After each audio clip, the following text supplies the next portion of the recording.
What is going on, everyone? Welcome back to the Actually Good Coffee podcast, the show where we talk about McDonald's and their $200 million investment into regenerative agriculture. Am I a psychic? Last week, we talked about Starbucks' new product that geared more towards a conscientious customer base and how that relates to the Rainforest Alliance's new regenerative agriculture certification. And apparently, one of the board members at McDonald's is a huge fan of the podcast because this is the largest investment into regenerative agriculture to date. On the surface, this is a big win. But in typical fashion, we're going to look at the practicality of this deal. Is this actually a meaningful step towards a more sustainable food system, or just the next evolution of corporate greenwashing? McDonald's has partnered with the National Fish and Wildlife Foundation, pledging $200 million over the next 5 years to fund regenerative ranching and conservation efforts across the U.S. The funding is set to support ranchers and farmers who want to improve their soil health, biodiversity, and water conservation. Projects that reduce emission from beef production, one of the most carbon-intensive supply chain in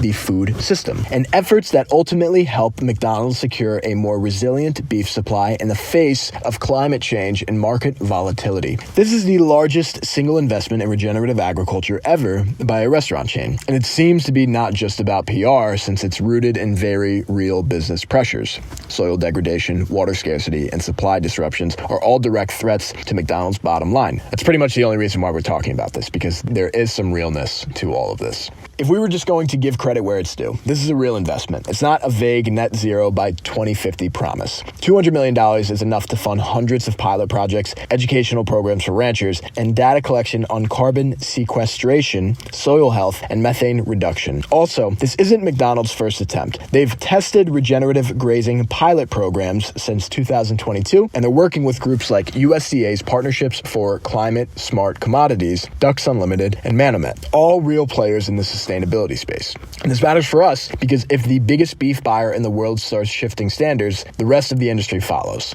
Now, you might be thinking, whoa, hold the phone, John. You mean to tell me the same guys that almost put Morgan Spurlock from Super Size Me in a grave are now every climate activist's hero? By the way, did you guys know that guy died last year? There are 4 key red flags I want to mention for all of you pessimistic Pamelas. The first one, McDonald's still isn't reducing beef use. They're investing in better beef, but not less beef. And from a climate standpoint, that's the elephant in the room. Methane, land use, water use, none of that goes away if volume stays high. 2 is lack of clear metrics. As I mentioned before, the term regenerative still isn't really regulated. What exactly qualifies as regenerative in McDonald's supply chain? Soil tests, rotational grazing, cover crops? It's not spelled out yet. 3 is their greenwashing history. McDonald's has made sustainability claims before about deforestation, animal welfare, packaging, and they're not always followed through with transparency or measurable results. They tried to integrate paper straws.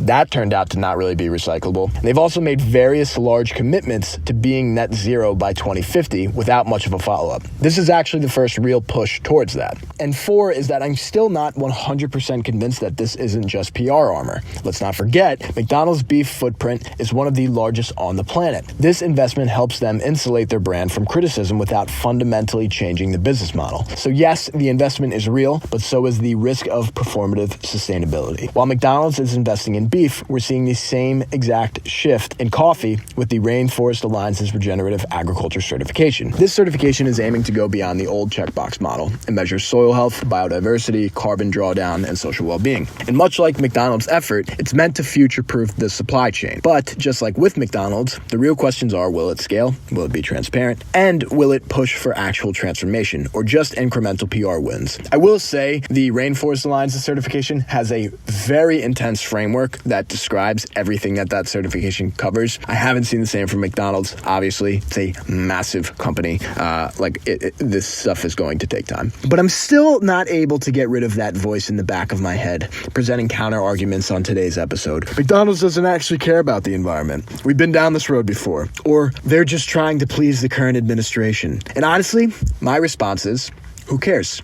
This is a great step in the right direction. Investors are finally getting hit where it hurts, which is forcing them to take a step back and look at practical steps that can actually have a positive effect on all of us. And this might just set the stage for many other corporations to follow suit. This isn't a bad thing, it's just strategy. Either way, the outcome could benefit the planet and the people working the land. Maybe the lack of regulations could work towards the benefit of the farmers and ranchers providing their product to McDonald's. America is a large place, and whatever system that comes into play is going to take some time to get used to. My biggest concern, honestly, is how hard it's going to be for farmers to switch from industrial practices over to regenerative. I've heard from multiple different farmers that this is much more difficult than just starting off on land that hasn't been affected by the industrial practices and pesticides. So we'll see. But that's it for today's episode. If you want to learn more about regenerative coffee, the Rainforest Alliance certification, and what it means for producers, check out our episode from last week and any other episode that probably says the word regenerative in it. We're going to be working towards getting our regenerative certification over this next year, which means I have to stay up to date with all this stuff. So follow along if you're interested, and I will talk to you all again very soon.